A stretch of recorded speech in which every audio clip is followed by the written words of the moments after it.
Step 1. Figure out the conclusion of the argument. You see, this part here is the conclusion that the use of these building materials is likely to become an industry standard. Step 2 is to link the portions in boldface with the conclusion.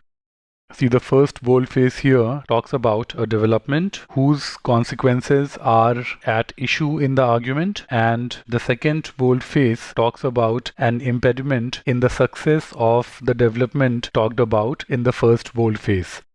The conclusion is that still, see, it starts with a however, that however, despite of this impediment, because of the reasons mentioned here, the development will still be a success. So with this groundwork, let's look at the answer choices. No, the second is not the main conclusion of the argument. So answer choice A should be eliminated. See, the argument is not defending any prediction, and the second is anyway not something that the argument is defending.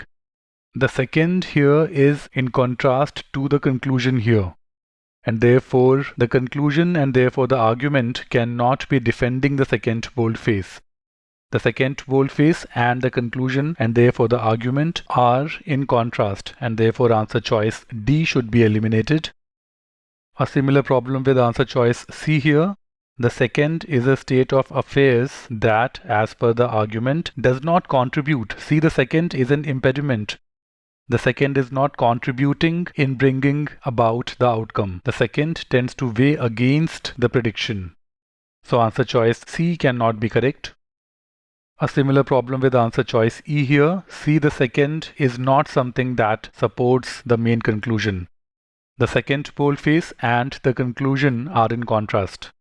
So answer choice E can just not be correct. Let's confirm answer choice B now. We know that this part is the conclusion, something positive. The first boldface is a development.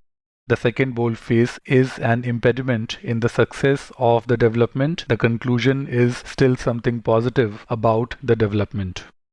Answer choice B says that the first presents a development, that's absolutely correct, predicted to have a specific outcome by the argument. What is this specific outcome? That the development will become an industry standard. So the first part of the answer here is absolutely correct. Look at the second part. The second recognizes a consideration that tends to weigh against that prediction. Yes, as I have been saying, the second boldface here is an impediment. Therefore, to say that the second boldface weighs against the prediction is absolutely correct. So even the second part is correct here. B is the correct answer choice.